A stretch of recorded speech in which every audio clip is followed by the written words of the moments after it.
Good morning. It is a beautiful day. Thank you for choosing to spend it with us. I am your host, John Cox, and this is the Core Keyword Podcast, episode number 5. On today's show, we're going to be talking to Mr. Stephen Henderson about his run at the Branson Brawl with the Iron Hands. We talked a little bit about that last week, so we're going to go ahead and bring him. Going to get a little bit more of a deep dive into his list, his matchups, his performance. And then after that, we're going to be talking to Mr. Peyton Priest, our four-armed overlord himself, about how he took down the last two GTs in a row with the Gene Stealer cult. So sit back, relax, and grab some snacks. We're going to have a good time. And welcome. We are here today with Mr. Stephen Henderson from the Desperate Allies Club to talk about his run at Branson Brawl with the dreaded menace of the meta, the Iron Hands. Now, Stephen, legend says that you could play basically any faction. I know you played Knights, Admech, Nids. You were playing Orcs a little bit before this. What made you swap to Iron Hands for Branson? Well, so once the Desolation word got out, which I hoped it wouldn't, I was already starting to suffer some losses strictly to that unit. And then I looked at the Branson Brawl terrain and I said, anyone that's played Branson Brawl, they know the terrain. And I was like, this orcs aren't going to do it here. So I started hitting up team members. I said, hey, who's got this Iron Hand list? And my friend Craig, who has played Marines since 8th, pretty much had the entire thing. He was missing a repulsor and the Vanguard veterans. So I swapped a few things around and I was like, well, I can make that work. I've played Marines a little bit. It's not the hardest thing to do. pretty no brain involved. Just point and click, and if they die, they die. Yeah, man. Well, I mean, it sounds like it ended up working out for you. You had a pretty solid run there. Let's talk about that list for a couple of minutes here, because when we were doing our preview for Branson, yours was one of the lists that Bryce, who was playing Iron Hands, looked at and said that he thought was the best version of the Iron Hands list that was going to be at the event, if I recall correctly. So why don't you go ahead and cover that list for us? All right, so the list is pretty much the copy and paste with all the big units that everybody else had been running. But we couldn't come across the scouts and the scout speeders, so I went ahead and brought a Primaris Lieutenant with Rides of War. So I had the little bubble, keep my obsec up on the home objective. Primaris Tech Marine, I chose not to spend my last CP. I felt like having at least one in the bank. I could just take him as he was and he would do just fine. And then I found with the points left over from the lack of scouts and a couple of things, I was able to bring 2 infiltrator squads, which honestly were key in both of my Iron Hand matchups because who gets to play Iron Hands twice in an event? And then without the properly kitted Vanguard veterans, I just opted into Blade Guard veterans, 2 5-mans. Then the Relic Contemptor Dreadnought, everybody knows what he does, 3 Land Speeder Tornadoes, Salt Cannons, Multi-Meltas, 2 5-man Desolation Marines, both with Vanguard launchers and crack. Spent a CP for Sign on the Forge. Gave one the Mastercrafted Weapon. It's absolutely brutal in the mirror. 2 Dev Squads. I had some extra points to play around with, so I got to bring 2 Multi-Meltas in my Grav, or 2 Multi-Melta, 2 Grav, versus the 3 Grav and 1 Multi-Melta. I had a Drop Pod, Death One Launcher, and then 2 Impulsors with the missile arrays. Without the extra attacks from the Lightning Claws on the Vanguard veterans, I just knew I couldn't really abuse the Whirlwind of Rage and Master Artisans. So I just opted to play regular Iron Hands, 6-up Feel No Pain. I made more than I should have, The good old RNG gods kind of blessed me a little bit. I rolled some 6s. Made some people a little upsetty spaghetti. No big deal. The one that stands out to me is that Blade Guard squad. Would you have taken that squad if you had access to the Vanguard vets, or would you have taken the Vanguard vets? So without the access to the Vanguard vets, and then for some reason, no one on my team had a repulsor. Like, we all had repulsor executioners, but no repulsor. So I already was looking at the 2 impulsors. So I was like, well, I don't really just want to put my Desolation Marines in there every game. But if I need to, I guess I could just throw Blade Guard veterans in there and they would hop out. And I was like, well, that's 9 inches instead of 12. So I pretty much had already decided the Blade Guard were the way I was going to go because it meant I didn't have to paint any more models. I only painted 5 models for the army to take. I borrowed the rest of the list. And time constraints are real. Nice. Yeah. You know, if you have a team and you want to play something, 9 times out of 10, they'll let you borrow it. So, Absolutely. you I know, would have made you pay to borrow it. You'd have been leasing them. Especially Iron Hands. Like, no, you're going to have to pay for that, buddy. look, I would just told you I was playing Ultramarines. You had never known. But nobody played Ultramarines at Branson. Or Yeah. at least I didn't. Do you wish you would have? Nah, Chaos Knights were fun. Yeah, it looked fun. You get to push big models around and not really think too much, right? Yeah. That sounds like 10th edition already. So I know because we talk every time we've been at Branson, but I know you and I have been to Branson a number of times. Kind of tell me about this year's experience. Like, did it differ from any of the previous years, or see any new faces, or just tell me about the experience before we get into your games? So Branson has been historically the event I play every year. If I have to give up one of a major that I might get to go to later in the year, I'll go to Branson. It's close. The TO Chris Campbell is an absolute wonderful human being, and I've just had a great time every year I've went, and I'm still trying to get that first place finish there. 3 second places and a 4th place over the 4 years I've gone. Branson seems to grow every year, and for the most part, you still see the same people every year. The locals from the Missouri area, and then the vast majority of Arkansas guys that go up. So it's not ever a real shock to see who you're going to play against. And I've met some of my lifelong 40K friends. John Teets is one of them, and I talked to him. Also an absolute legend. Yes, I played him on stream the first 2 years in a row and beat him twice in a terrible fashion. We're buds now, and Chris, same way. So I love the Branson event. It's a good event. Branson's a blast. I highly recommend everybody go. I mean, from just your experience there, which is generally good, you can bring your family, and they have stuff to do while you're there, so it's always a win-win. I think the thing I enjoy the most about Branson is kind of what you alluded to. Like, although you see a lot of the same players, like a lot of the people that come really care about the game and really care about kind of facilitating a good play experience. I think this is the 4th year. Did Chris say it was the 4th year? It was the 4th year for Branson. I don't know if I've ever had what I would consider a poor player experience in the 20 some odd games I've played. It is definitely a very well-run tournament. It's definitely well judged and well TO'd. No 40K game will be without some pin tension. That might be a measurement, might be anything else, but like Chris always runs a tight ship and always puts that player experience first. Well, Branson is definitely on my list of events to attend going forward. I missed this one, but we'll see about next year. Let's talk about your games there, man. So go ahead and walk me through it. How'd your day 1 go? So my day 1 was super funny. I walked in, and everybody's like, oh, it's the Iron Hands player. I was like, yeah, well, it is what it is.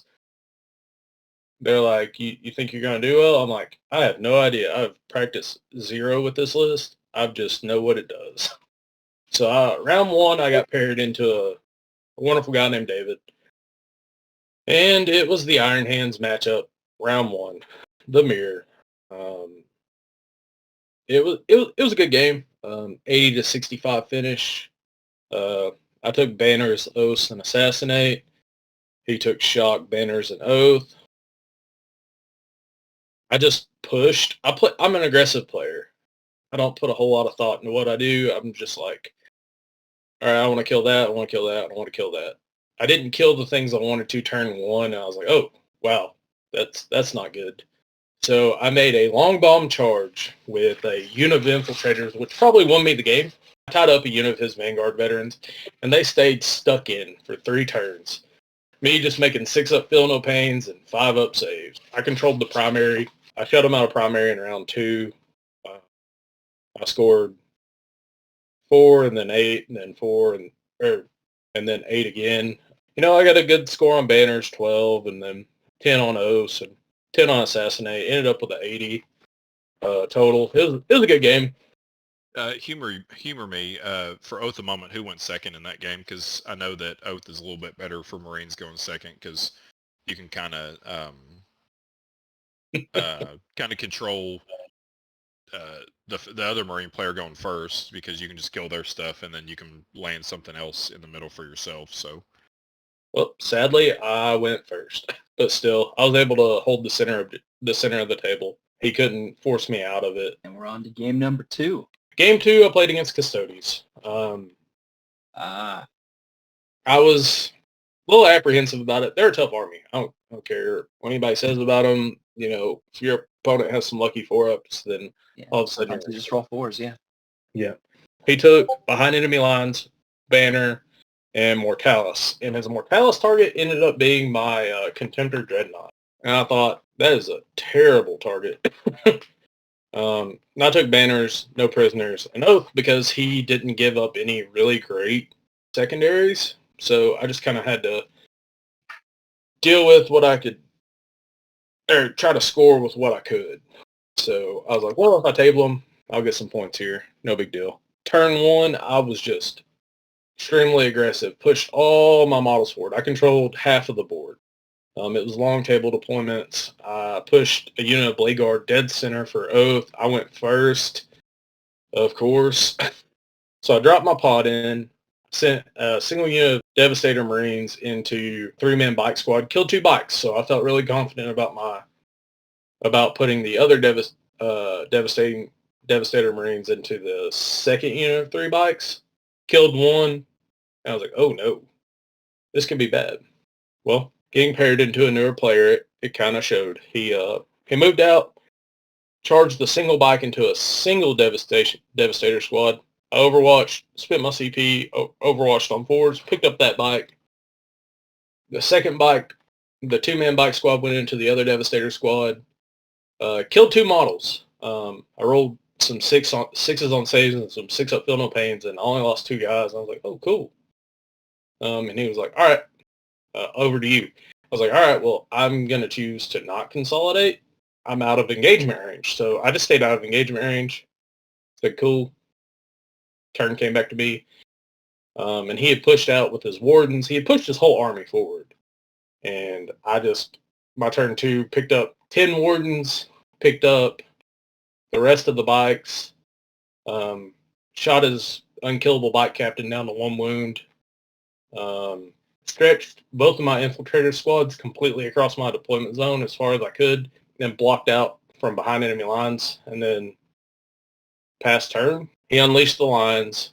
So now I had 8 angry little Alaris Terminators standing around the middle of the table, and he failed some charges, and then basically I just spent the last few turns just picking up all this stuff and maxing out banners and oaths. So it went pretty well for me. So at this point you're 2-0. Yep. Okay. Going into round 3, who do you draw and what are they playing? I draw Taylor Barger, and he is a local from Little Rock. We both play at the same store, different teams, but both really good friends. We compete against each other all the time, and it's always a good game. He is known for taking off meta choices and then absolutely clobbering you with them, and this game was no different. He took Pure Nurgle Demons, a Great Unclean One, Rodigus, some Beast of Nurgle, Nurglings, Poxwalker, or not, whatever the troop choice is, the other little ugly demon. He had Malmon, the some Forge War model that he bought, painted, just to play one tournament with before I went to Legends. So good for him. We get paired up. I go first. No, he goes first in this game. I was like, oh, great. He pushes forward. I push forward. He leaves me a spot for my drop pod, just a huge hole. I drop in. I'm thinking things are looking good. And then for every 5 up to wound I can make, he can make a 4 up save. So basically, we just end up locked in combat throughout the majority of the game. I end up killing a Great Unclean One and one of his, the Defiler, I think is what they're called. They're big crab walkers for demons. The Soul Grinders? Skull Grinders, yeah. I end up killing one of those, one Great Unclean One, get some Bring It Down points. I only scored 9 on Oath in this game. I scored 8 on Banners. He took Reality Rebels to spoil and no prisoners. I basically kept his primary low while I maxed primary. So he scored really well on secondaries, and I did not. So there was a joke going into the game. I was like, 90-90, just laughing it off, and he's like, no, we're going to play it out. In the middle of the game, he's like, how bad do you want to win? I was like, I want to win the whole tournament. He's like, me too. All right. So we kept playing, we're good friends, so it was good joking around, and then we're counting up. It's a very tense game. I think at the end of the game, he had like 7 minutes left, and I had a minute and a half. So we played to time, and then we're counting up our scores, and it's a 79-79 draw. And he was like, the 90-90 sounded better. I was like, yep, too bad. Spicy. You don't get those very often. No. And believe it or not, he tied his next game, and I think he played one of y'all's guys. I'm not sure, but I think I remember he got 2 draws. I was following that event pretty close. Yeah, and I was like, wow, how are you going to draw again, Taylor? He's like, I don't know. But he basically, I was like, all right, well, I'm probably not playing for first anymore. So second place, here we go. So you're 2-0-1 going into day 2. Yep. Hopefully had a reasonable night's sleep. Man, I had the greatest night of sleep. Branson is so close for me. It's like a 2.5-hour drive, more or less. So lots of times, if this year my family opted to stay home, so I got up Saturday morning and drove up that morning. Okay, so you had a little time on the drive up to get ready. Yep. So when I got there, I checked in, played my games, and then went straight to my hotel, checked in, and went straight to sleep. Woke up Sunday morning feeling very refreshed. And you feel very refreshed, and you walk face first into Jason Merton. Uh-huh. Me and Jason Merton paired off last year in round 5 playing for first place, and we got it's either an 80-80 or an 81-81 draw Tyranids matchup, and we were both played our hearts out. So we wanted I wanted a rematch into him this year. He's playing Votan. I take Oath, Manners, and Engage on all fronts because I didn't have a good third secondary, but I felt like I could be a bully in this game. He took Engage, the Ancestors were watching it, and Warp Ritual. So turn 1, I get turn 1.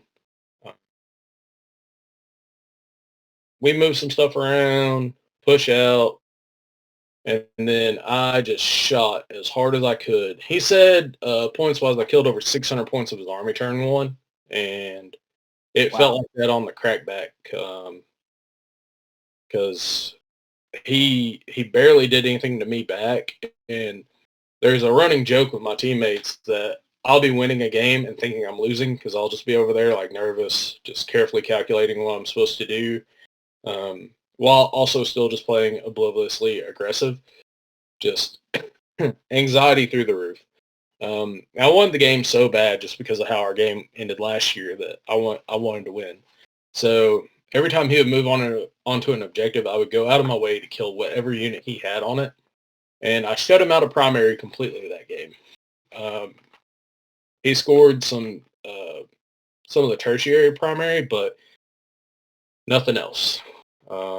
He ended up scoring 4 points on Engage and then he had taken Ancestors, and I was like, okay, but everything in my army had a Judgment token on the end of at the end of the game. He scored 4 points total.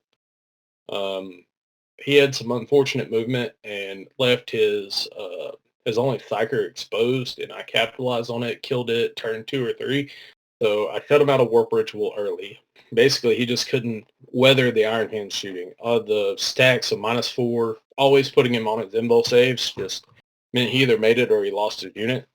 And at the end of the game, I maxed Oath, scored 12 on banners, and 13 on engage. So I thought I did pretty well. So big win, right? Mm-hmm. 90 plus points. It's a big win. Yeah. And then you draw into the Iron Hands mirror match again into one of our guys, Bryce Watson. So tell us how that game went. Man, Bryce was such a pleasure to play. It was a very tense game. Both of us were playing for second. We knew it. We were both sweating. I went first, and I really didn't do a whole lot. Blade Guard and Impulsors.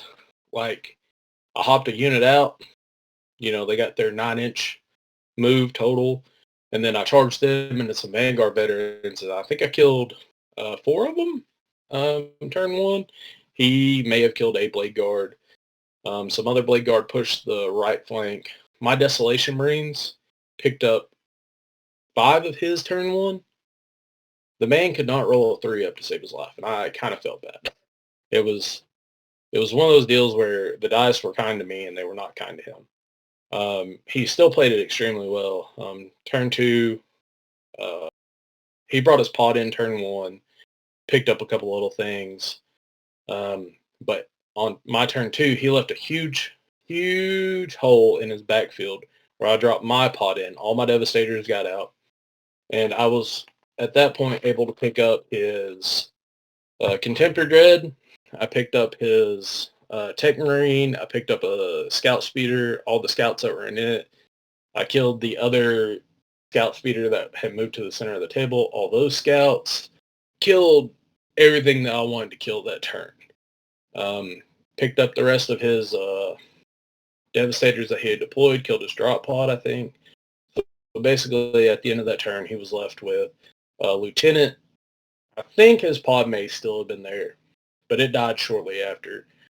His lieutenant was still on the table. All 5 of his infiltrators were still alive, and then he still had a ton of stuff in reserves. I was a little apprehensive. I had some characters, the Dread and the Tech Marine, just standing in the middle of the table, like, what are you gonna do about it? So he brings in his 2 Tornadoes and his Repulsor, and then his other Dev Squad. His Dev Squad kills both of mine. I was like, oh boy. I think my Sergeant was left and my Drop Pod was left. His Repulsor came in, shot just about everything it had at some Blade Guards that had pushed around. I think he picked them up with the 2 Tornadoes and the Impulsor, but the Impulsor just shot all of its las cannons, or Repulsor shot all of its las cannons at my Dreadnought, and I was like, oh, this could be bad. He rolls a 6 for damage, and I was like, okay, well, we'll reduce that by 1. I rolled my Feel No Pains and made 3 of them. He's like, oh, are you kidding me? I was like, no. So it was kind of laughable at that point, because it goes to me again, and I just pick up his Repulsor. He's still got 2 Tornadoes left and another guy, so we just kind of skirted around.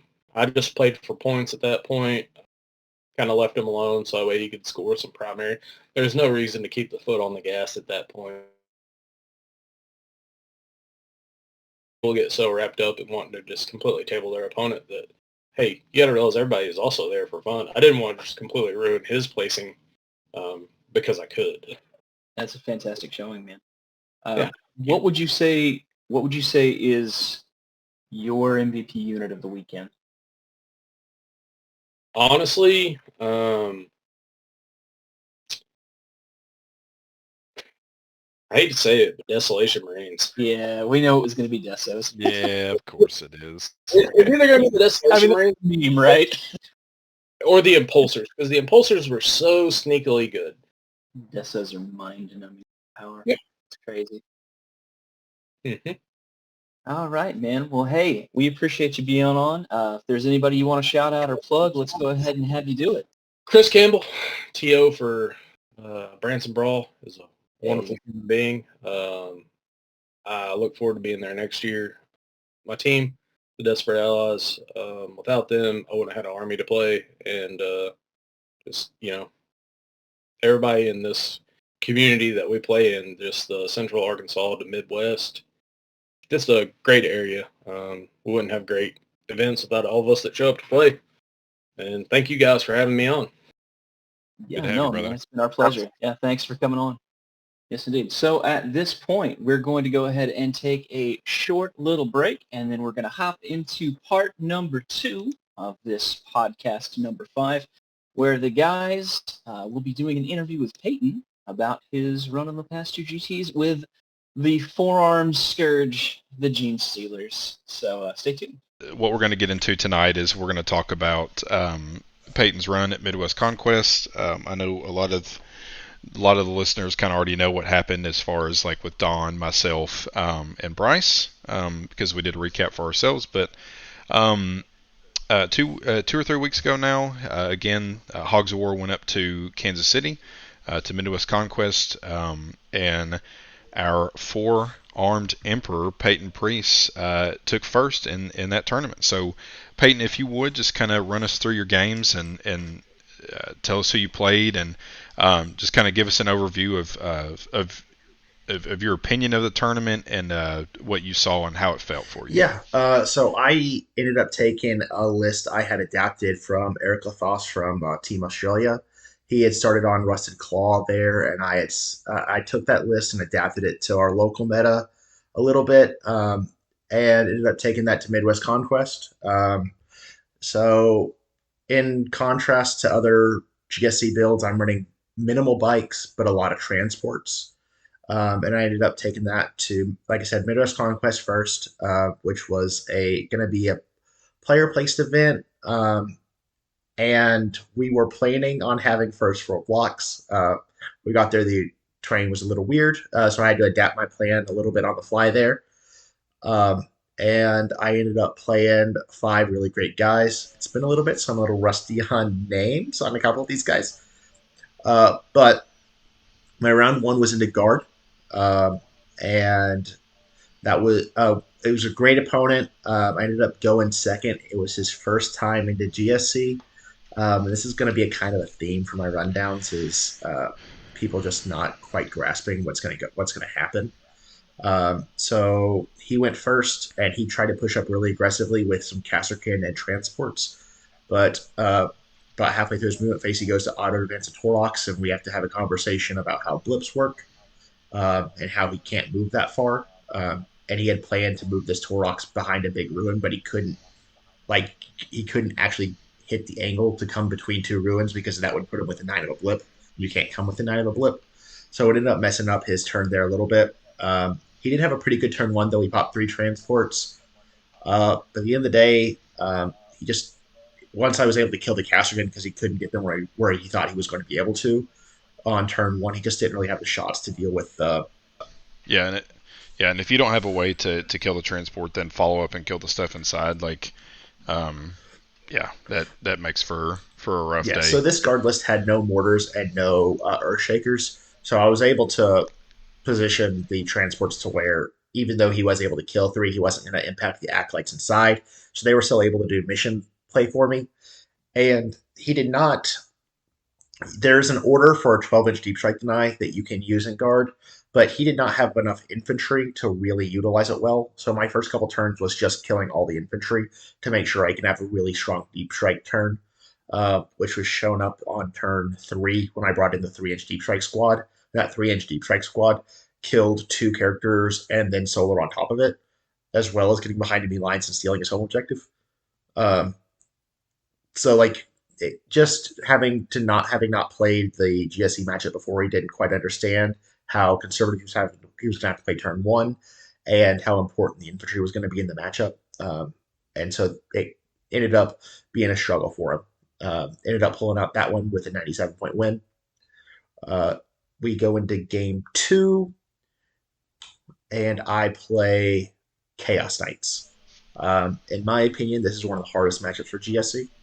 Um, there is Yeah, I know you and I have talked about this before, and actually had a practice game, a couple RTTs before this, where it was with what was it, like a 2 point game? all of our good Um, anti-take shooting is extremely close range. I do have a lot of strength 8 multi-damage weapons, but they are all range 6. So I have to be danger close. I have to be super danger close to be able to push this through. And on top of that, I am playing a very scenario-based army. I have 100 OBSEC models in the list, and I frequently take banners or data to finish out my secondary scoring. And there are 2 different trees on the dread test table that can heavily influence that. There is both the take a dread test when you start or complete an action. If you fail either of those, the action fails. Or there is the dread aura of you're not OBSEC anymore, and all my armatures are still 5-man OBSEC units. Uh, if you remember it. Correct. So uh, A little I foreshadowing. played this game. I end up going second, and there is no first floor blocking at this event. So he's able to play his armatures extremely aggressively and tap the center ruins and see basically the entire table. So I again lose 2 transports here on turn 1. He is also playing.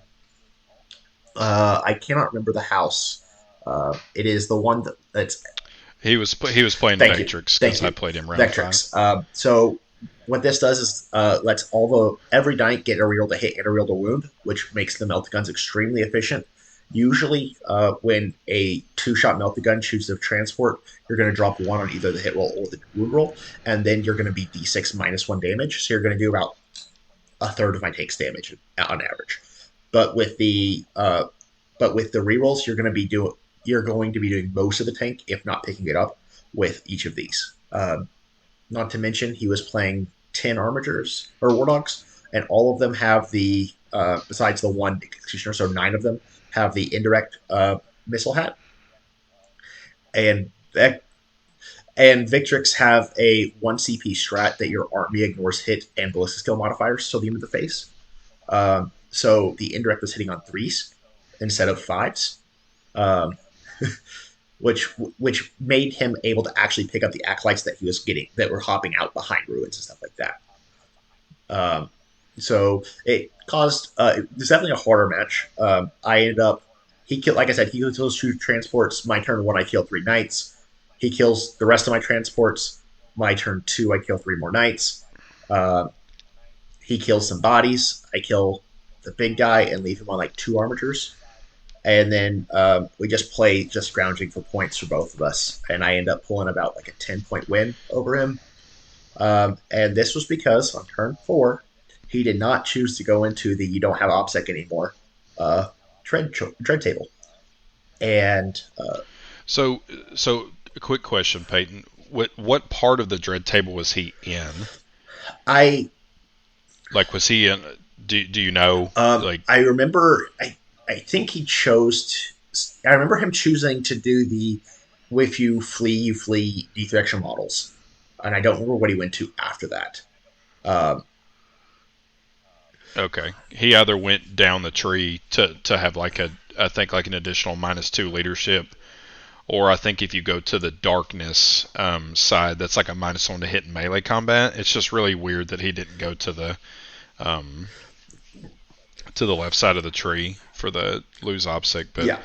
and oddly enough, and I asked him afterward, I was like, do you know that you could spend 2 CP to activate another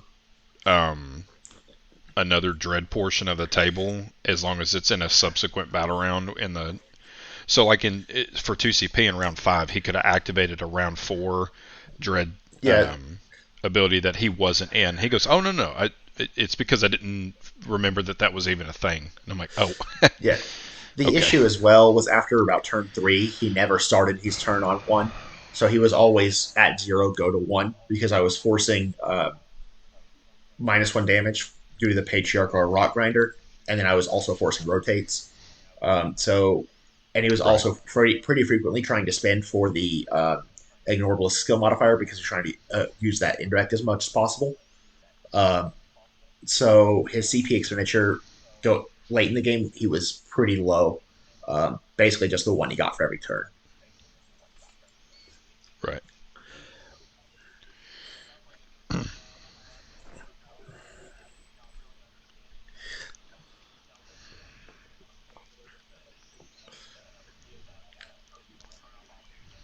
Yes, that's correct. And that's just how that game ended up going. Was she just didn't understand how important turning off my optic was going to be.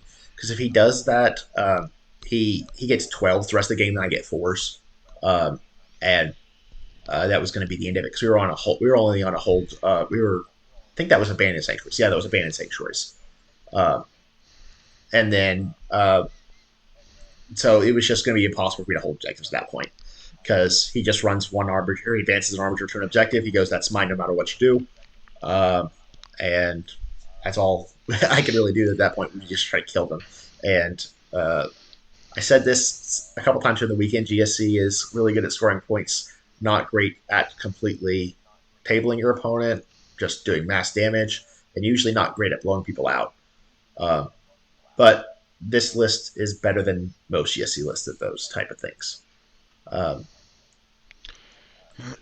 Into So you're good. So at this point you're 2-0. Yeah. Right? Feeling pretty good, am, I guess. And then I get my round 3 pairing, and not to be cruel to the guy, but I was ecstatic. This was Joe Krogowski, and he was playing Imperial Fists.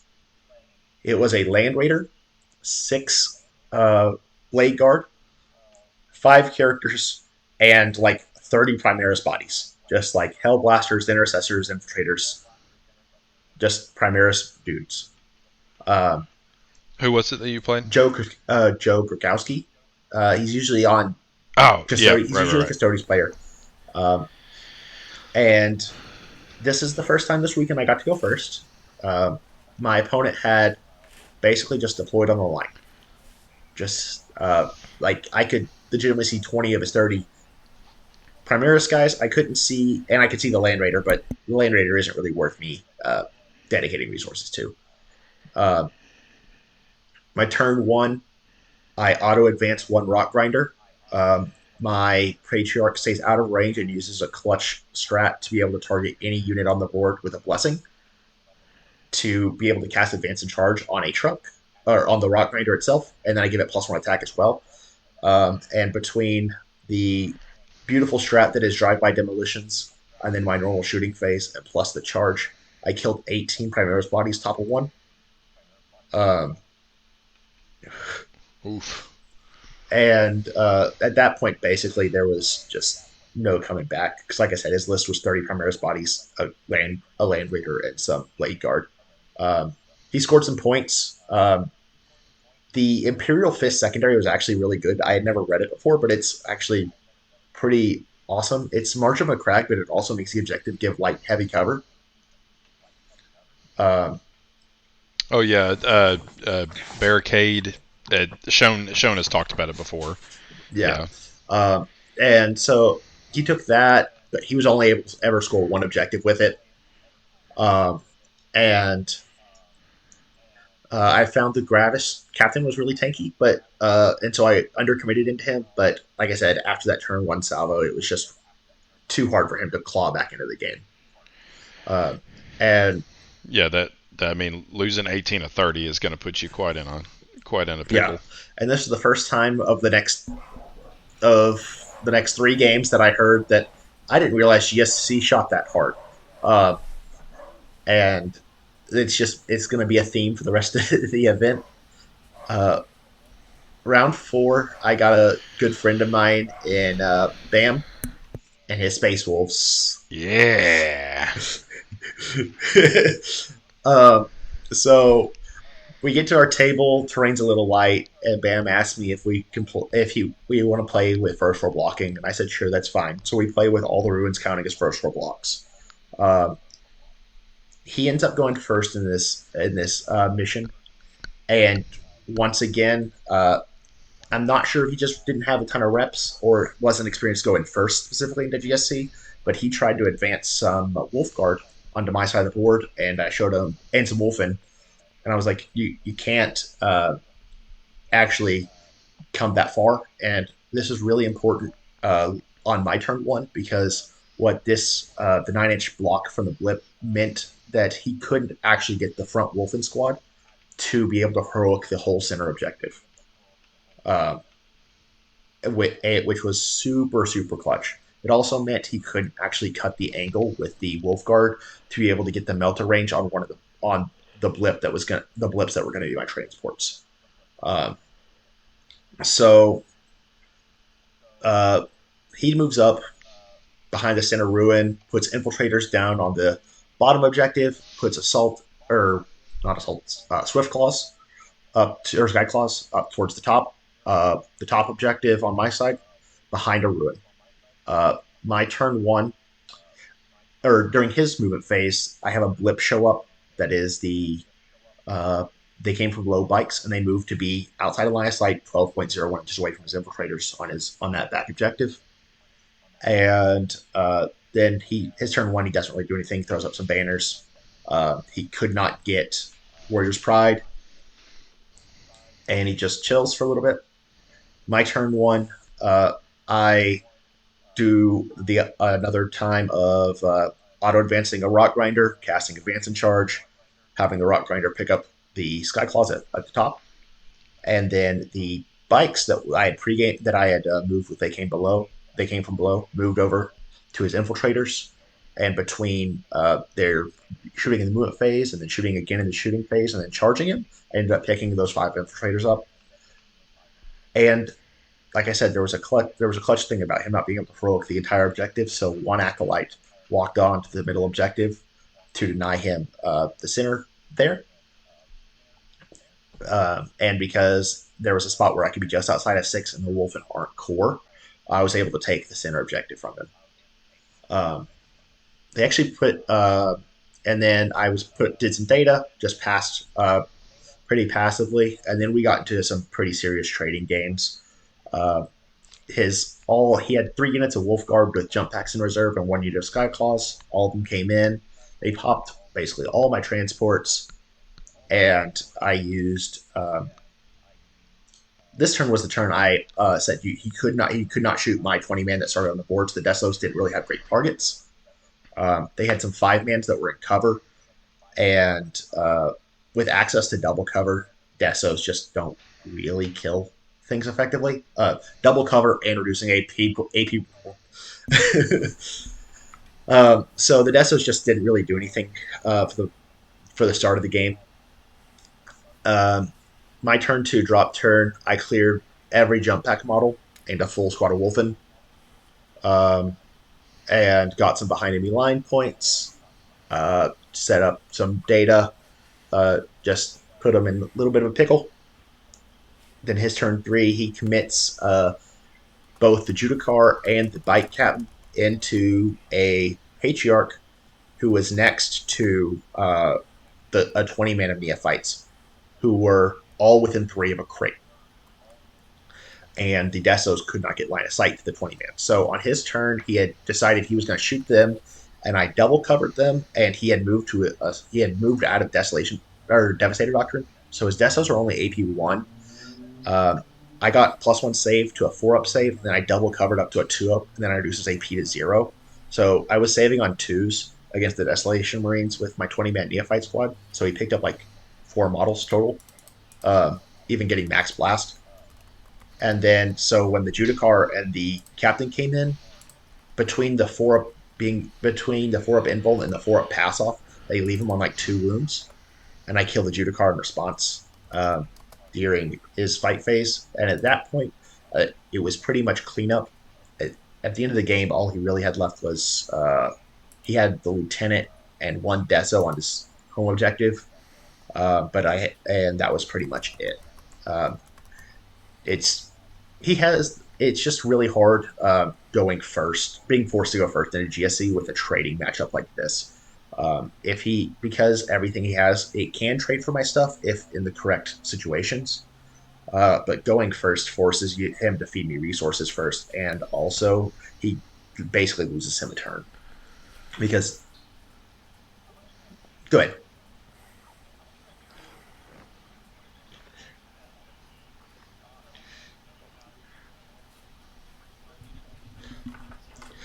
So I'm not sure there. Maybe he deploys the terrain differently because he did. I got the first drop and set to create or I put a forest on my half of the board, and but because of how it was placed, he could still get a one base on the objective and still be behind a ruin. Um, but if if it was a but because of that, if he wanted to keep the whatever unit was holding the objective alive, he had to he couldn't hold or he couldn't contest the whole objective with a 6-inch heroic. Um, and Because he's stuck just in a corner. right. So he has one base in a corner of the ruin that is touching the objective, and really what this did was meant I could use the free crossfire token from the Nexus to guarantee the infiltrator kill on the bottom of the board. Because usually in the situation going into Space Wolves, if there's a ruin on center objective, I have to spend the crossfire token on the unit in the ruin so I can 1 CP turn off their heroic and take the objective from them. But because there was only one Wolfen on the objective, they're not core, so they can't get rights. I just put one Acolyte on there. It's mine, which means I am free to use the Nexus crossfire token elsewhere to get more damage out turn 1. That's a really interesting mention that you dropped there, Peyton. You just kind of like subtly dropped it in there. I can spend 1 CP, and if they have a crossfire token, they can't heroically intervention. Which is, I think, a really big deal into Space Wolves, right? Like, yeah. Yeah, it's no Overwatch, no heroic. Well, but even more so knowing the Space Wolf matchup to know that 1, they can spend 1 CP, or 0 if it's a character, and heroic 6 inches.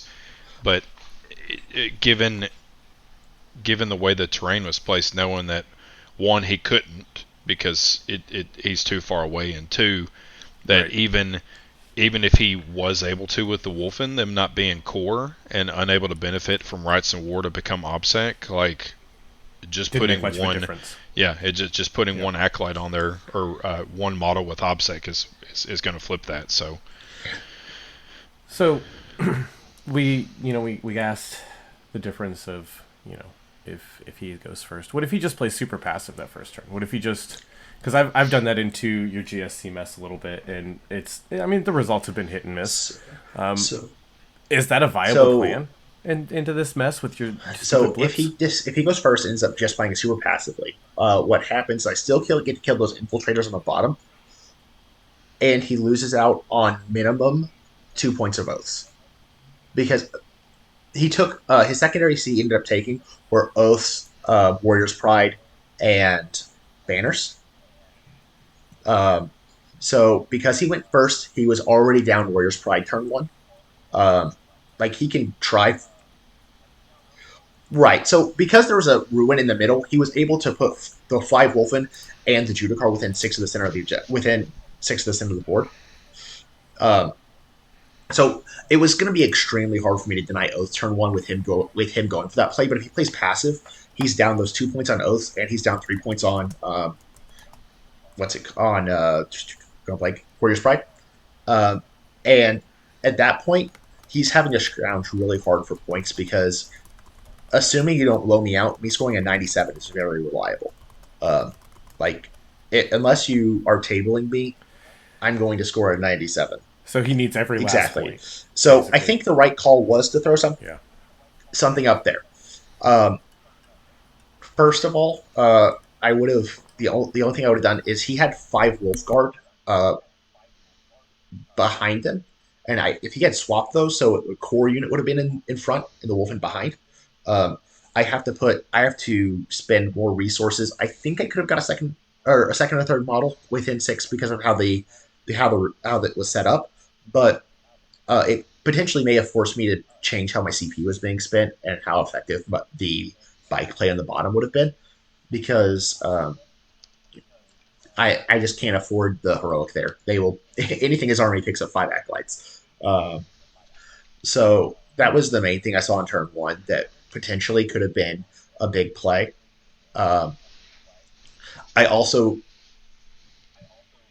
it sounds weird, but putting five put it he every turn he put all the desolators into a single target and into GSC, especially if you're not staying in heavy doctrine and rusted claw specifically, where I reduce your AP to 0 and then I get double cover and you're indirecting me. Just if you split, I think he should have split fired much heavier with the desolators because I can only put double cover in one spot. Um, if he splits fire his 10 desolators and goes into like 3 into that acolyte squad, 3 into that acolyte squad, 3 into that acolyte squad, I can only double cover one of them, so he's still going to get some value out of the desolators rather than throwing 10 at a like 20 man or 10 even at a 5 man, and I double cover them. And saving on 2s, you're wounding on 4s against acolytes. It's you just bounce kind of, which it's weird to say with desolators that they bounce, but that's part of the reason why I played Rusted Claw. The AP reduction combined with indirect just makes the math really bad for them. Yeah, unless they ignore cover. Cool. Bum bum bum.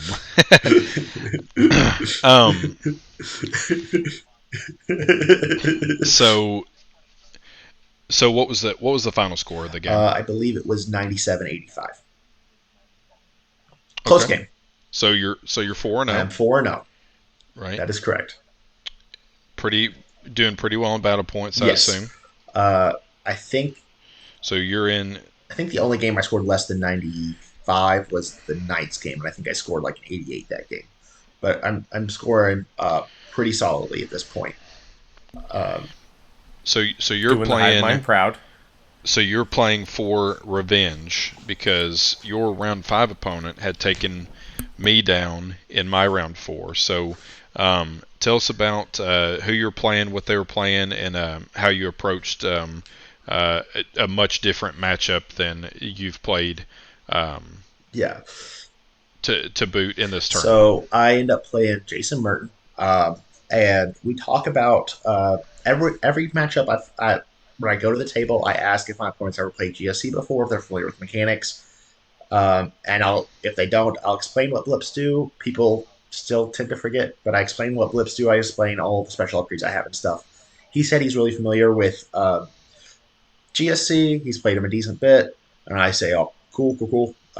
And we go into setting up terrain and stuff. I win the terrain roll off, get to put a big ruin on the middle, and it didn't actually come up, but it was something I was thinking about during deployment. Was the ruins on this table actually had one side where there were no windows, and one side where there was a single window on the stream table. So these ruins could actually block line of sight to most of my stuff. So I end up putting I deploy defensively, throw out some blips. The one bike squad that I usually deploy on the board is in a spot where it can pregame move back behind a wall if I need to. He deploys pretty aggressively, and his secondaries he ended up taking were the one where the Votan one puts out their special objectives. They score 5, they control them at the end of the game. One for the one that they get points for killing stuff with tokens on them, and then he took banners, and then I ended up taking data, ambush, and behind enemy lines. My standard 3. I ended up winning the roll to go first here, and he does not move the bikes back as far as I anticipated. There is about 9 bikes and a big forest on my left, and there are 3 bikes pushed somewhat behind this ruin. But if I'm shooting if I'm shooting with long range guns, I'll still have plenty of range to them. And then he has a bunch of Sagittars. 3 of them are lined back, like basically on his board edge, between 2 buildings. And so my bikes pregame move forward, and then the ones that were in a blip blips revealed, and they take their 14-inch move from they came from below. I then auto advance that squad 20, and they zoom across the board. We we do the unit, the bike squad that started on the board, walked up, did their shooting phase shots into one of his bike squads that was in the forest. All my transports move up very aggressively, including one transport that had the Kellamorph in it, rolled the 6, and was able to move at a line where I was able to see the Grimnir with that transport. In my psychic phase, I continue to do my play of make my blessings target any unit on the board, and I target my bikes that moved 30 something inches, and so they could advance and charge. My shooting phase goes swimmingly. I kill 10 of 12 bikes, 1 Sagittar, and the Grimnir during my shooting phase.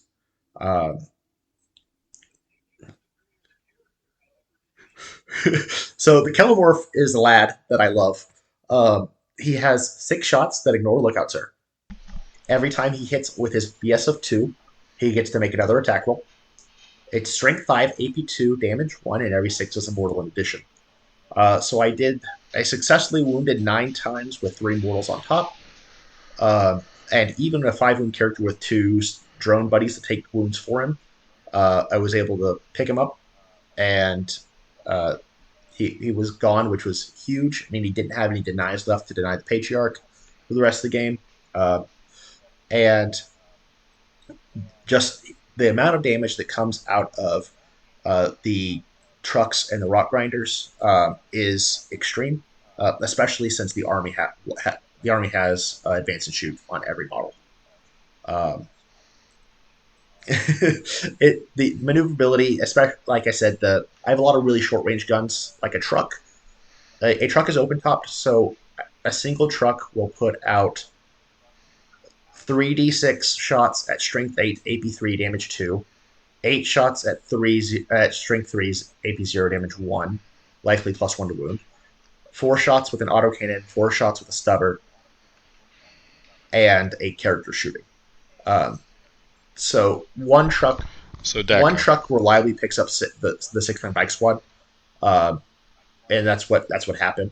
And then the other truck, the character shot the Grimnir, and the units picked up a 3-man, and then we left 1 bike in the last squad, or we only killed 1 bike in the last squad.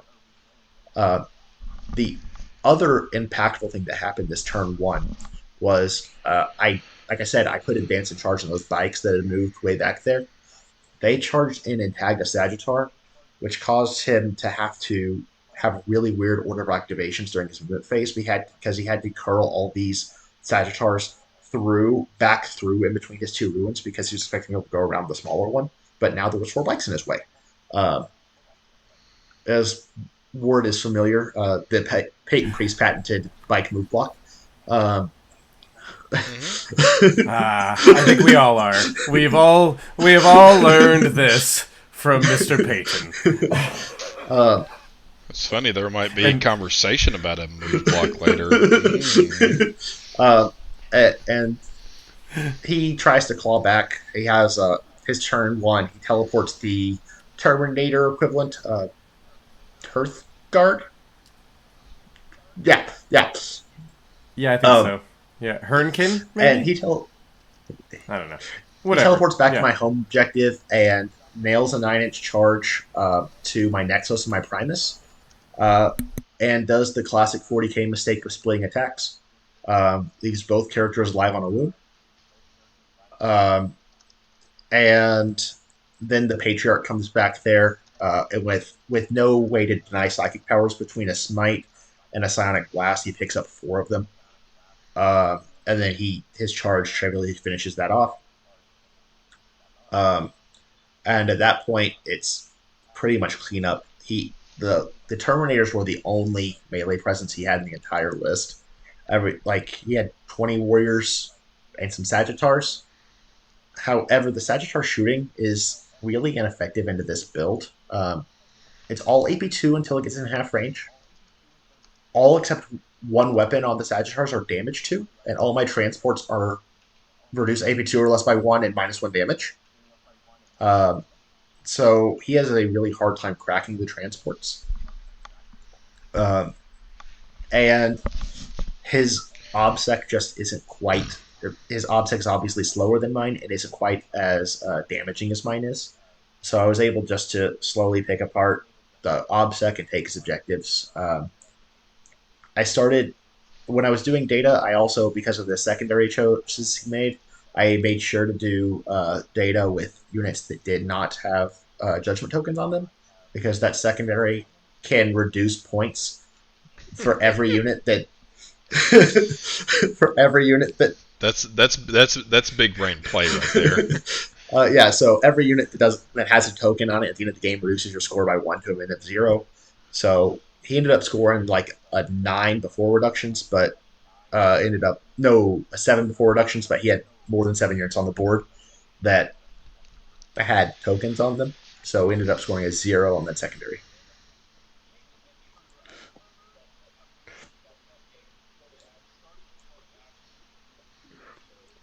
No, no, I just continually did actions with units that didn't have tokens on them. So at the end of the game, I did not have a unit on the board that did not have a token. Attaboy. So 5-0. I was saying so 5-0, and it was a pretty big win Yeah. too, right? Like 97 or more Uh, points. yeah. So it was reducing. It replaced a score I had that was a 97 point score, and it bumped me by like 25. No, it bumped me by 30 points. That's not right. No, my low score was 115 at that point. I'd already placed only 90s, and it bumped me by 30. So it was like a 140 point score. It was for this event.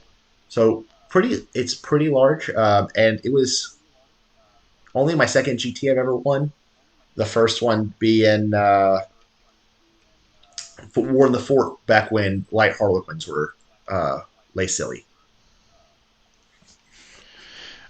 So in this was just like a really cool moment, like just for the team as a whole, um, as they're going through all the best in factions, going through the placings and the best general awards and everything like that. So, kind of tell me what it was like when you got up there, and tell the listeners what you got as a memento for your for one of your first major winning Yeah, events. so they called us up there. Sadly, I was not able to take home the best Gene Stealer trophy because I won the event. But um, I got we got up there, first, second, third, best in all the factions and stuff. And for first, second, third, best painted and best overall, we got some really cool 40k cosplay level weapons. And obviously, there was some garbage power armor stuff up there, like a chainsword, a bolt gun. Boo. But me being anyone that knows me knows I am a Xenos player at heart and always will be.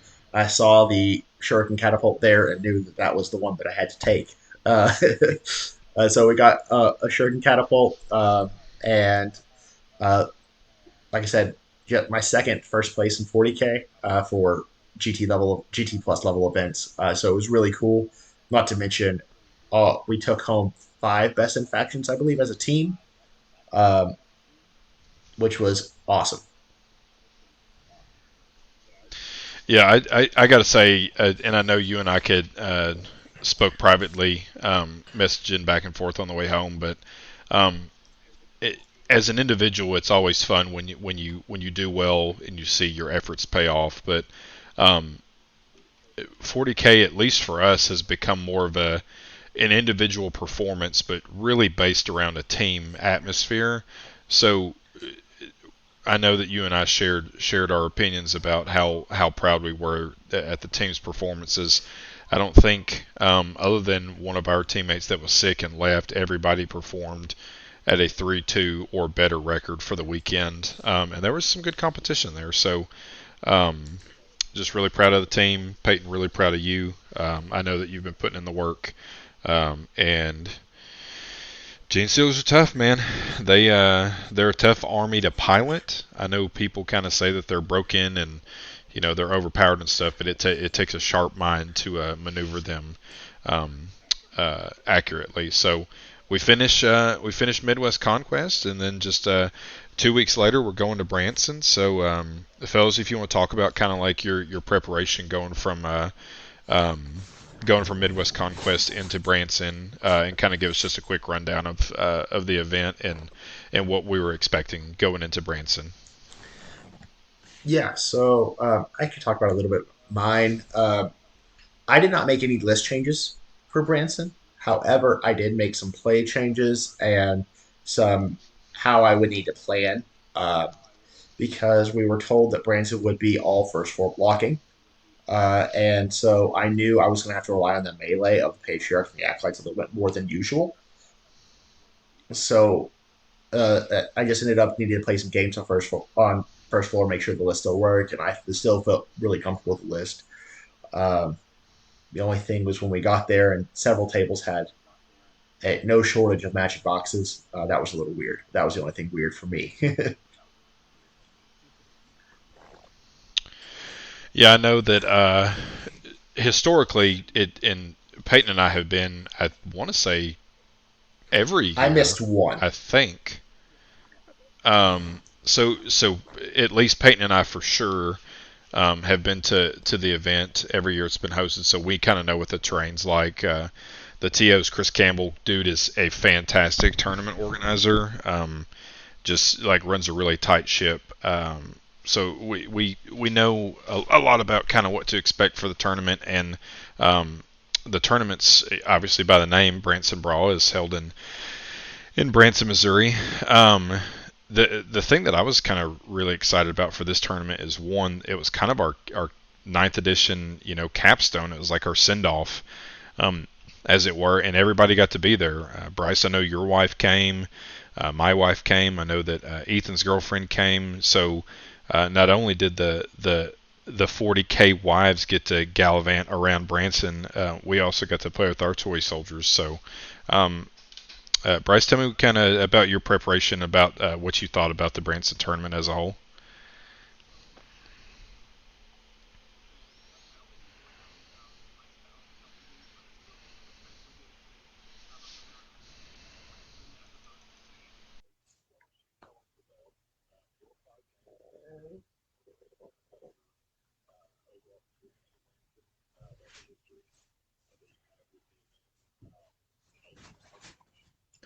Yeah.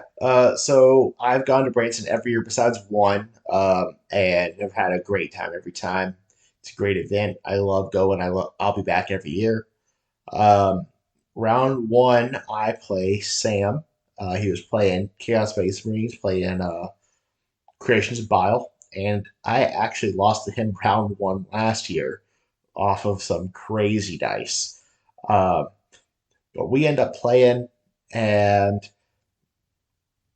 I had not. This is when I discovered that there were approximately 1 million magic boxes on tables. Because about halfway through our deployment, he calls Chris over and asks how we're supposed to play some of these ruins because there are legitimately four walls on this ruin. And so he's like, "Yeah, that's a magic box."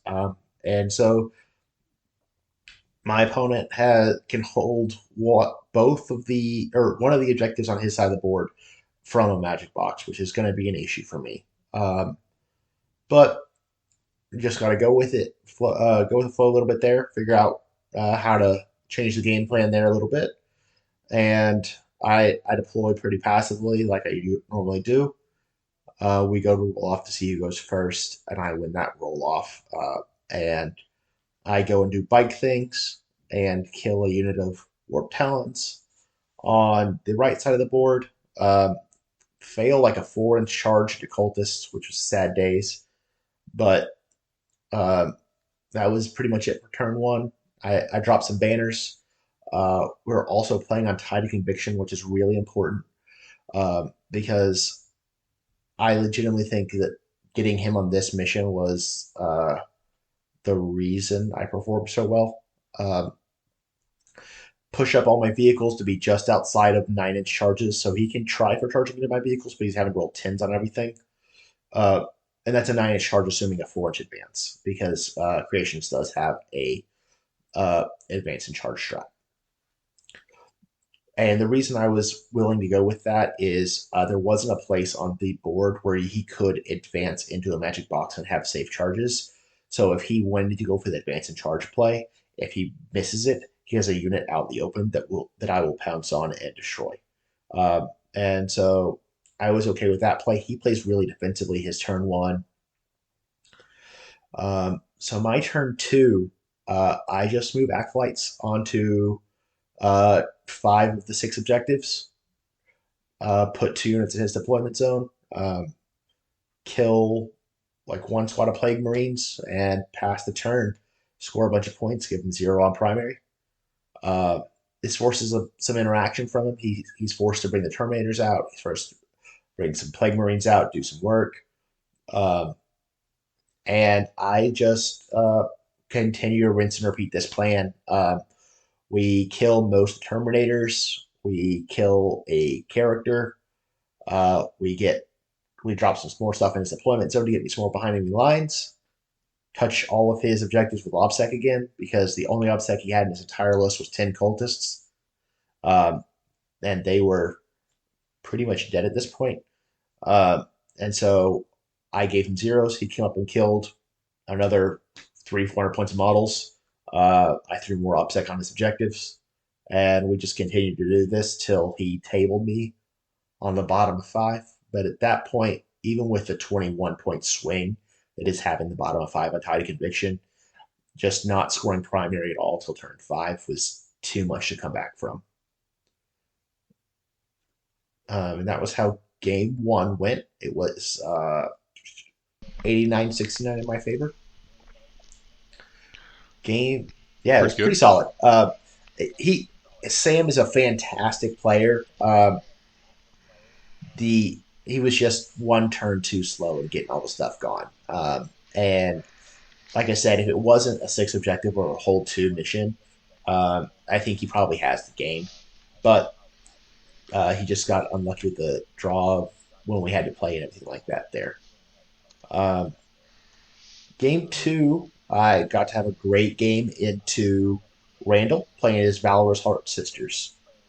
And like I said, there's a theme of people that don't know have never played in the Gene Stealer cult before. It is never a fantastic game for them. There's GSC is just, there's so many tricks and janky moves that show up, and like weird weaponry that people aren't used to, that cause issues. And this is, you can't even explain it all. Like, yeah, like I remember multiple times playing the game with you, and you try to go through everything, and you're just like, oh, wait, this thing also does this weird, arbitrary nonsense that is nowhere else in the game. Sorry, bud. Yeah. I try to go through all my upgrades and all the generic GSC stuff at the start of the game, but just like between the strats and this game, he was playing Sisters, and I forgot, like, it wasn't intentional or anything like that. I just did not explain how levers worked. And this comes up to a huge fashion later in this game. He goes first, and he's playing 2 Armigers, 2 squads of Retributors, 30 Sacrosancts, Vol, Celestine, and some characters. That's pretty much the list.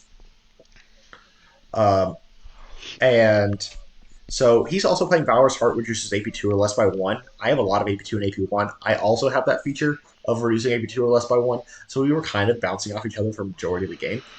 But there was levers are very clutch. So turn 1, he goes up, sets up the Sacrosancts to do Shrine and do the action and stuff. And he gets shots with one of the Knights. That's the only thing they can see.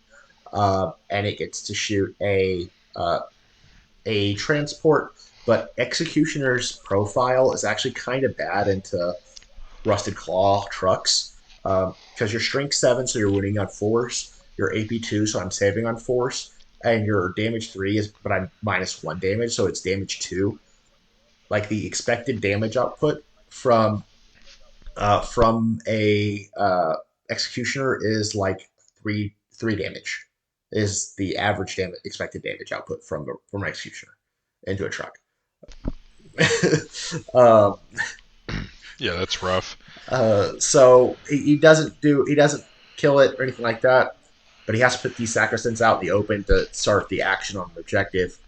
The one on his home objective he can do safely, and the one on the other objective is done by Stern.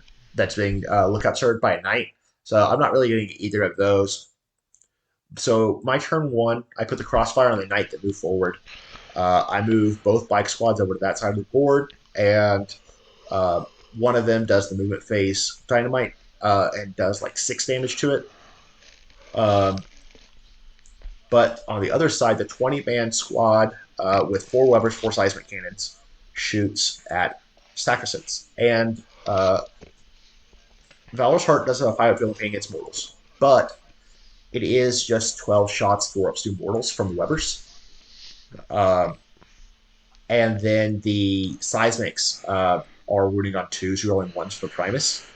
So I end up killing, between them and the trucks and stuff, we end up killing a full 10 mana Sacristants turn 1. And then between my movement phase shooting and the 2 bike squads doing shooting in the shooting phase, we end up picking up that Armiger.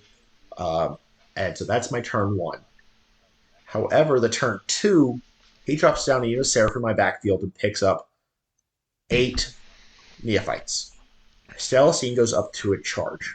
And this is where the interaction of Webers that he hadn't considered, and I hadn't considered to explain, comes up. And that's Webers when doing an Overwatch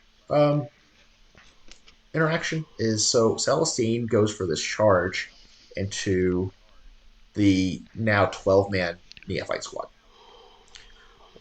Celestine is only strength 3.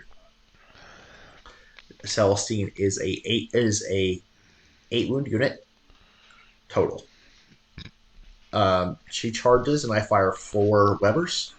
I get a total of 10 shots off the 4 Webers, and I do 7 mortals. She does not get the benefits of Valorous Heart, so she just eats 7 mortals. And then combining that with the seismics, I end up leaving her on a single wound before she completes her charge. Which, yeah, it was not good for Celestine.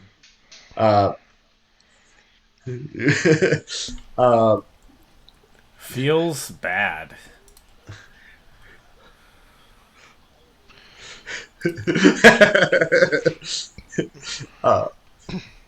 Between his other knight and the Retributors, he ended up taking like 2 or 3 trucks this turn, and he's feeling pretty okay. The issue is people don't think about how small a pocket that 10 or 20 Neophytes can fit in when they're doing the 6-inch or 3-inch deep strikes. So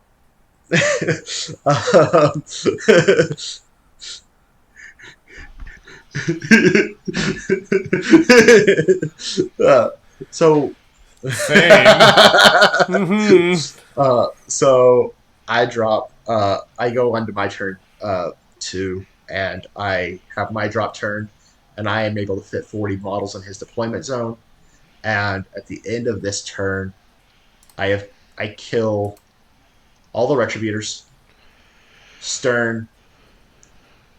Celestine has died twice. The Seraphim are dead. The second 10 mana Sacristants is dead, and the Dogmata is dead. Yes. Yes. Yeah. And at this point, I'm like, cool, so you get your Leap of Faith, you max Leap of Faith, and you max Shrine, and you get Force for the rest of the game. And he was like, okay. Because at that point, he was like, there's just nothing I can do at this point. You have too many bodies. I physically do not have the attacks between Vol and 10 Sacristants. It's effectively what he had before. He just didn't have the... Oh, I also killed the second knight that turn. He just didn't have the Yeah, no big deal.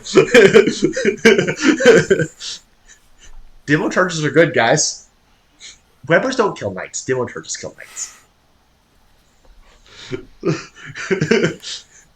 Don't you have just some C4 in your pocket, Bryce? Like, what? Are Space Marines don't just carry around C4? Jeez, loser.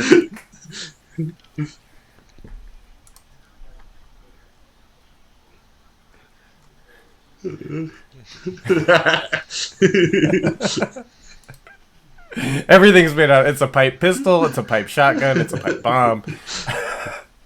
It's actually just a Roman candle.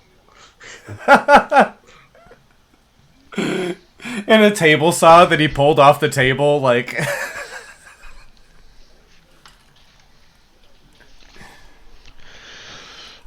Oh, jeez. If you can dodge a wrench. You can dodge a demo charge. I mean... Let me tell you, apparently people do not know how to dodge wrenches. Can confirm, big, stupid monster bugs cannot dodge wrenches or C4.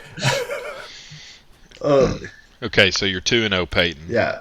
And I know that we're all sitting around the table thinking, well, it's bound to happen eventually, but it hasn't happened yet. No, Ward. So tell me who you ended up playing in round 3. There's got to be a better build-up for this. All right. So I walk into the event day 1. Yeah, it is actually his second Chaos Knight tournament. He went to an RTT, but just some noob. But I walk in day 1. Right? Who even is this guy? But I walk in day 1, and Bam stops me, and he goes, "If we play before round 4, I'm gonna beat you up." And I'm like, "All right, it's okay. I'll be." And so round 2, we're both 2-0, and I'm walking like, "It's gonna be me and you next round, buddy." He's like, "No, it's gonna be you and Ward." No less than 5 minutes later, they put up pairings. And truth be told, it is me and Howard Watts. And I was ambushed because I was coming back from the freaking bathroom. I come back from the bathroom and everybody's cheering. I'm like, what's going on? They're like, it's you and Peyton. I'm like, great. Get wrecked, kid. It is. However, there is this little-known fact that baby knights cannot move over bicycles. This will come up in great detail during our game. So, Ward does the standard thing of deploying knights everywhere he can because he's a lot of baby knights. He can't really hide them all. I deploy blips because Gene Sealers cheat the deployment phase. And then we roll the dice roll to go first, and we tie 4 times. And then I finally win. Oh, dude, it was epic. We rolled 6, 4, 1, 3, and then I rolled it. He rolled a 2, and I rolled a 4.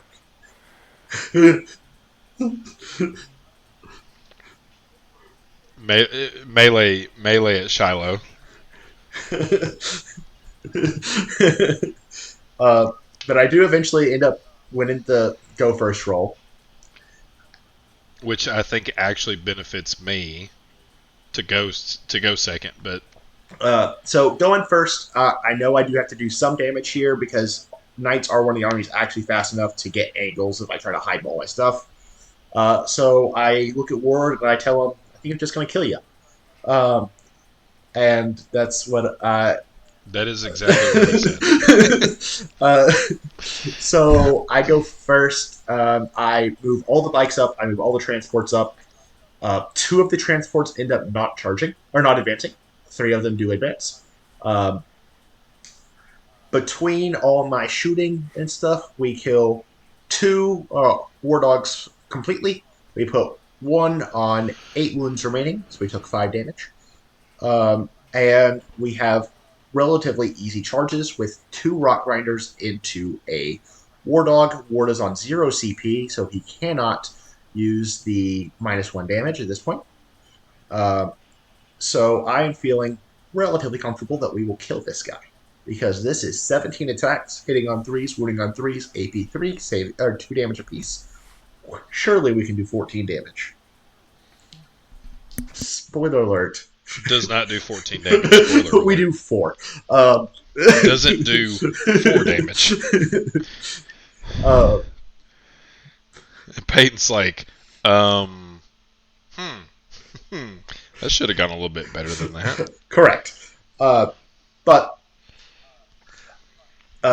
killing 3, I'm feeling, or killing 2 and wounding a third, or wounding 2 others, I guess. I'm feeling okay. It wasn't as good as the turn as I had hoped. I had hoped to wound 3, but it was fine. Ward then does a solid counterpunch turn, killing some vehicles. 3 of them. 3. It was a really good turn for Ward. Yeah, it was all the rock grinders and two of the squads of acolytes that were inside those vehicles. So 5 total units killed. My crackback turn, going into turn 2, we go, and it is obviously the drop turn. And we end up killing, I want to say 4 knights that turn. But he was in the dreaded dread test aura of shoot the closest thing or half your charges. No, I only killed 3 because I left 1 alive on 1. Yeah. My leadership 10 patriarch is sitting there about, I think it was, I was 6 1/4 inches away from the wounded knight. I'm like, okay, the patriarch's not super important. This matchup, sending him over here to kill this thing. He's the most reliable charge in the army. This will be fine. We'll also make it super hard to get grind this coming turn, because that would be 4 unit kills, and this will be fine. I had failed 1 dread test already on the 20 man, and I was like, okay, all right. So I go to make the charge, and lo and behold, the patriarch fails it. Rolls something like only because he was within Aura of Terror and dropped the 1 that he rolled and had a 10, which he failed because of the -1 leadership from Dread. So instead, because technically you do that before you check your Dread test before you declare your charges. So instead, I go for the 3-inch away charge into the big knight. So we go there, and we go to just do a bunch of chip damage. We charge him with a 20-man neophyte squad, 2 acolyte squads, and the patriarch. I think we dropped you to like 18 or so. No, it was like 22, 20, somewhere around there, somewhere around the 20 wound mark. You kill a bunch of stuff. I continue to hold the objective. He then continues to go and kill a bunch of stuff, and once again scores grind. Takes the center objective. And what dread test did you move into on turn 3? It would have been it would have been back to the middle, so that round 4 I could go to no OPSEC. The additional model display on a failed check. And so on my going into my turn 4, I only scored an 8. And this is I go for a slightly risky play here, but at this point I think it's my only option, and that's I go to kill the big knight, because if he's still alive, I never get to hold the center ever again, and he's also the only knight that's going to be in range to apply dread to the 2 objectives on my side of the board. So that's so I go for this play. It's a little risky. Like I said, I have to do about 20 damage to him between a Saboteur, 3 squads of acolytes, a 20-man, and Kelomorph and 2 trucks. Yeah. The Kelomorph is on foot, so he gets to do his dumb, I drop a bomb and you take some mortals. And So we started off, we did roll the 2 up to do 4 mortals to the Big Knight. Every gun in my army goes into the Big Knight except for a 10 mana of Acolytes, or 10 mana of Neophytes, which killed a 1 wound Knight. But I am successful in killing the Big Knight and giving Ward a 4. And at this point, Ward is down to 3 Knights, 3 Armigers. And so he's starting to struggle to score Ruthless Tyranny. And he's actually starting to run out of shots to score Grind. He ends up coming forward and basically he ends up clearing me off the middle objective, taking control of it, and shooting me. But I'm still holding 3. So on my turn, it's holding 2. So I'll score an 8 on my turn. On my turn 5, and I clear him off the middle. And me and Ward on his turn 5 find a plan to score him Grind and take the middle objective back. And that's the game. It ended up being a pretty tight game. I want to say it was 97-70. Is that right, Ward? It was No, 20 points. Yeah. You didn't even tell him about the 4-up re-rollable to maybe. Yeah, that's true. He did. When I went to go kill the Knight, there was I believe it was a Saboteur's gun that you were trying to save against. You had a 2-wound guy, and I was shooting 3 damage. And he goes to roll the invuln. No, he had to pass 3 saves. He passed 2 of them, failed 1. CP rolled it, and failed it again to keep the. In dramatic fashion, because the proper way to do that is to roll. So I roll the first one, fail it, CP it, pass it, pass another 4 up, and then failed the last one that I couldn't reroll. And you're not able to stand him up. So that is actually what won the game, like I said, because at that point he wasn't able to score full points on Ruthless anymore, and he wasn't able to come take the objectives on my side of the board that had been sticky for a long time. Or the one that had a 50-point character holding it the entire game. Hero Nexus. GSC with these trivial 50-point characters. That's kind of... All right, talking about some trivial GSC characters, I think you mentioned it a couple times, and I've heard it mentioned, maybe less so as we transition into 10th, but I've heard people kind of talk a lot of smack on the Patriarch as like a useless character choice or unit. But you ran it for both of these units, right, Peyton? I ran him for a very specific reason. Actually, 2. The first was I wanted something that could reliably go and pick up Marine squads. Whether the obvious ideal choice is a Desolation Squad. So he has the Pure Strain keyword, so he can get the auto advance 6, and he has advanced charge built into his data sheet. With the Warlord trait and Relic combo that I have on him, he can ignore terrain and models when advancing, falling back, charging. He can fall back, charge, shoot, and cast. And he is AP 4 baseline. He can get up to AP 8 if needed. And he reels his own wounds. So it makes... What needs AP 8? What is, what...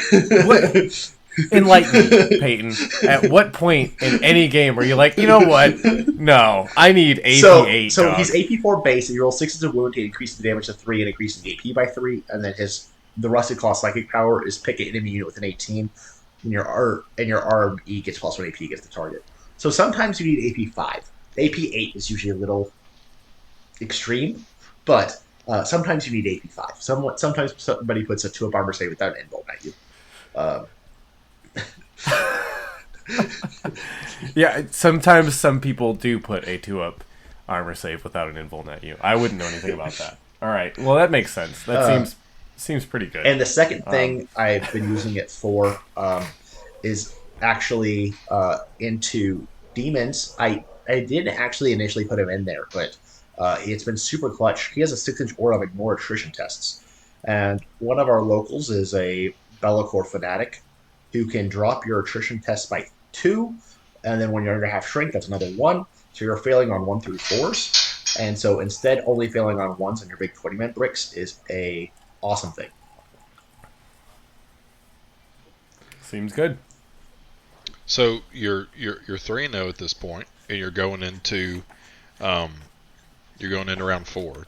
Who are you playing in round 4? As is history for me at local events or local-ish events, I am having to do much hog slaying this weekend.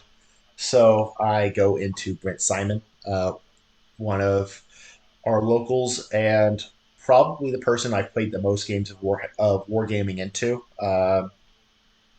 We played very commonly both in this and in War Machine before this, and so this matchup we this is actually a new list for him. So I've only got a couple reps into it, and Brent actually came up to me when we got the thing and was like, "I think this is a real bad matchup for you because of the magic boxes." And I agreed until we got to our table and looked down at the deployment zones. And this is another situation where right hitting the right matchup at the right time. Um, so because we're playing on Data Scry Salvage and you're on that deployment where you're 20 down and 15 in, he actually couldn't deploy. He was like an inch and a half to 2 inches short from deploying inside the magic boxes with the fiends that he was starting on the board. So everything was behind ruins and stuff, but it couldn't quite actually deploy inside the boxes. And I am lucky enough to be able to pull out going first after, again, 2 tied rolls. End up rolling a 6 on the third roll to go first, which is huge. I end up spending a total of 5 CP, the 4 CP I started on, and the 1 I regen during this turn to maximize total damage into this list this turn. But I end up killing 11 fiends on top of 1. And getting behind. That's a lot of damage. And I scored max behind enemy lines. Sheesh. So Brent goes and he kills both bike squads with some bloodletters and conserves some fiends inside the building, inside a magic box, trying to conserve some resources. Oh, sorry. He kills 7 of the 8 bikes. There is a single remaining bike. Be'lakor walks up and kills a transport. And that is it. My turn 2 is we smite Be'lakor, roll a boxcars to cast. I keep it. I take 1 mortal wound for the miscast. I'm a happy guy, and do 5 mortals to Be'lakor. And on this turn, I finish the fiends in the second squad. So the 11 I killed 4 out of 1 squad, 2 out of 1 squad, and a full squad. So we finished the one-man squad. The 3-man squad's in a magic box. We can't do anything there. I only drop a single 10-man squad of neophytes during this turn, and we use them. They're ages away from his Transweaver, who's the only model holding his home objective. We use them to kill the bloodletters and nail a 8-inch charge onto the Transweaver on his home objective, which is huge because this stops him from doing the Vital Intelligence mission objective. And at this point, we also, during this turn, we also had done that clutch play that we talked about earlier, where we told I spent 1 CP to tell Be'lakor he can't heroic, so I could steal objectives from him and not without any reprisal. His turn, he brings in 10 hounds and 5 crushers. The crushers come into my deployment zone and have a line on potentially charging my Nexus and my Primus. The Flesh Hounds, are both deploying inside his deployment zone, so they only have to be 3 inches away from me, so they have very, very reliable charges. And the three fiends are at such a point where they need a 5-inch charge to charge my acolytes from their magic box onto this objective to take it from me. So that's what he goes for. However, the fiends actually fail their charge, and he has to burn the CP reroll. This was the Prince's first charge of the turn. Be'lakor charges into a truck. Oh, Scarbrand also deployed here and charged into the last bike that was alive.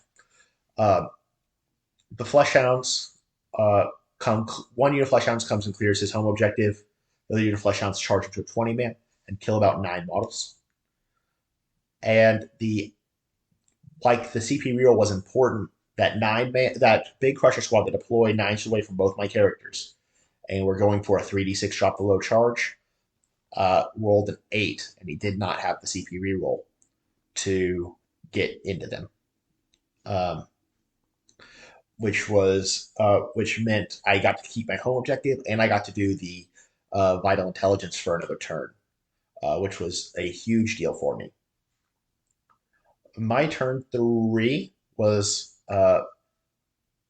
what I consider my big drop turn. I dropped the other 30 neophytes.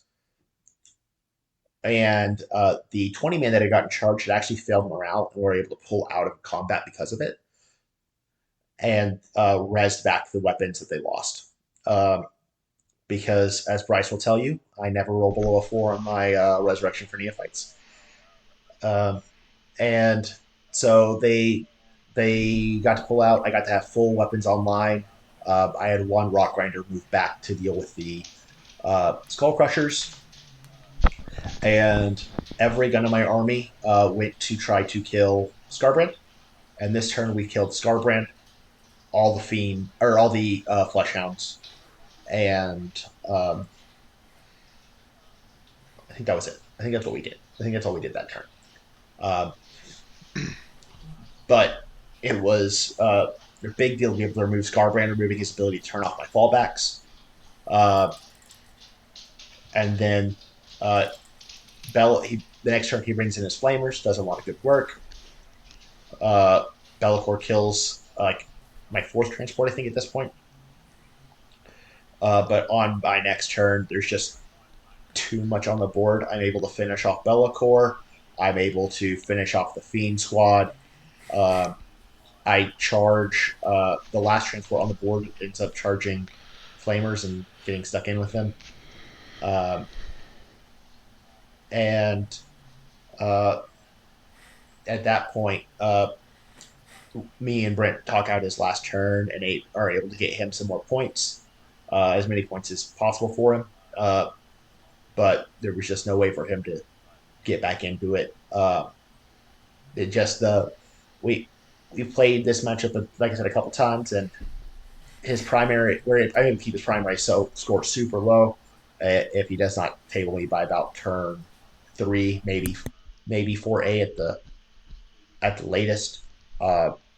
He just doesn't have a way to get quite back into the game, because he scored a 0 twice during this game just because it's a hold 2, and I was able to go first to get an early drop on him.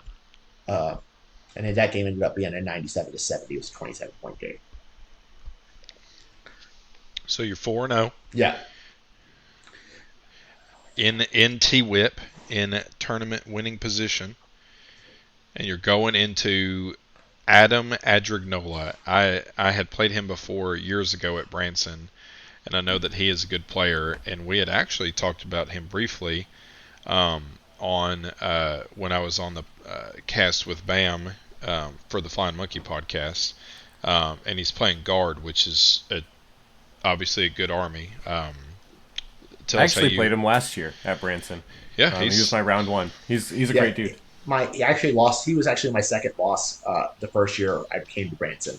He was playing Triple Executioner back in the day, and I was playing Tau. And we but ended up losing that game. So it was cool to be able to play him again in the finals. In the grudge match. Yes. So he actually plays with Verbeck pretty frequently. So he was actually relatively familiar with all the stuff that GSC can do. He just but he had never played against Rusted Claw. Um, so there was a couple things here that came up super clutch and was super helpful. Uh, but we ended up deploying. We are on the 9-inch cutout deployment because we are playing conversion, and he ends up going first. Even with all my blip shenanigans, I was only able to hide 4 of the transports, not all 5. And uh, the bikes, only one of them could be behind line of sight blocking if I wanted to protect the transports. The other one had to be in a forest, which against guard is actually relatively safe because -2 to hit is very impactful against the tanks. Um, we So he goes first, kills the one tank that's in the open, um, kills the stuff inside with his mortars and his earth shakers, which both had been given take aim. He goes to try to kill the bikes, but because of the -1 to hit and the indirect, they're back to hitting on 5s. And the unit was in the 4s, he was hitting on 6s. So he actually ended up only killing one of the 2 squads, which was really important for me because this allowed me on my turn 1 to set up a play where I moved it around, got within 6 the uh, of some infantry he had moved up, were able to shoot them, and then was able to fire and fade behind his armored sentinels to set up exposed for the rest of my army. And so my turn 1, I was able to end up picking up all 3 armored sentinels and just position a little bit. His turn 2, he in his orders he ends up giving take aim to the Earthshakers, and every other infantry unit gets the I have no clue what the order's called, but the infiltrator aura. You can't come within 12. Um, so, which was an awesome play by him. He ends up killing a bunch of vehicles, killing the acolytes inside, uh, but only can get one model to the objective, and is barely touching it. So, and it's with a tank. It was a unit that did not get the 12-inch deep strike war. So my turn 2, I just move up again, kill some more infantry uh, for ambush points, and I bring in one 10-man that can barely touch the bottom objective. He doesn't have obsec on it, so I'm going to end up taking that from him, giving him a 4. Uh, his turn 3, I still have 30 models in reserve. He pushes all his infantry up very aggressively and puts up the 12-inch deep strike aura. Uh, Also, every turn I have been saving 2 CP to use one with the shadows, so my big 20-man unit can't be shot unless they're the closest target. So every turn he's not able to shoot the 20-man that's actually on the board. So it's able to clear his infantry fairly reliably without getting shot back by the Earthshakers and mortars, because those are blast and very scary. The But he ends up killing basically all my transports to this point. Uh, and I forgot something actually pretty important. On turn 2, I had auto advanced the Patriarch to go for a 6-inch charge into the mortars, because if I can kill them, it really limits how much infantry he has left. It also really heavily limits the amount of indirect. I ended up failing that charge with a reroll. So the Patriarch is out on his lonesome. So he dies. My last 2 transports die, and so we're just hanging out in the open. But because he had moved the infantry so aggressively, there was a beautiful 3-inch pocket where the 20-man squad where outside 12 inches from the units that receive the orders and outside of 3 inches everything else, deploy in his deployment zone and have all the shots go into the Earthshakers. So I was able to, at this point, able to kill 2 Earthshakers with that 20-man. because I wasn't able to get exposed, so I couldn't get the +1 to wound. But was still able to kill 2 of them, which was a huge deal, and was able to advance onto the bottom objective and continue to give him a 4. He kills that 20 man. He kills the unit that had taken his objective from him. So I'm still scoring 12s. He's still, but he is way ahead on attrition. The 20 man I hadn't been able that turn. I had not been able to use the "you can't shoot me" strat. So he killed them down to 4 models. But at that point, they're behind a road. He couldn't shoot them anymore. And I roll the big nasty 6 on the rest. And what this does is lets me charge a tank and string out onto his home objective while advancing onto the objective on the bottom with a squad of acolytes and give him a 0, which was huge. It also snags me behind enemy lines, and giving me. I also got an ambush kill off killing some infantry. He kills them, basically tables me. At this point on his turn 4, I've got like a Nexus on my home objective, acolytes on behind first row blocking on another objective, so I'm going to score an 8 on my turn. The Kelomorph moves into his deployment zone to score me some behind, and that's all I can really do. But at this point, he's just so far behind on primary, and he took boots on the ground because I killed his infantry so quickly. He scored 2. He only scored like a 10 on it, and so he only scored an 8 on it because he can't score at turn 1. And so the score between secondaries was pretty close. It was just the primary game he was so far behind on, he just wasn't able to catch up. But it was a great game into Adam. It was super fun. So, I'm going to come from a place of ignorance, as I usually do, right? Is the guard GSC a good matchup for you? Is that a bad matchup for you? It is. I don't even know. Like, GSC is so weird. Like, what even is It really GSC? depends on the types of both lists, right? So, Sure. how many Kasserkin versus how many bikes greatly depends on how the matchup's going to go. I actually think the 30 bike build is the best build into guard. They have a really hard time actually cutting through massed -1 damage, or not -1 damage, -1 to hit. And the Kasserkin, like if he had that was the big thing here, was he had a lot of indirect, but he didn't have any Kasserkin. So if he had the Kasserkin to be able to pop my transports and then teleport and shoot the stuff inside with mortals and stuff, that would have been huge. It also meant I couldn't have done the wouldn't have been effective to do the 2 ZP. You can't shoot me unless you're within 12 and or the closest, because he just teleports inside and then shoots me with Kasserkin and does like 6 mortals plus a bunch of AP3 shrink free guns, which is actually really good in the neophytes. So I find the guard GSE matchup comes down to reps and the exact army composition. But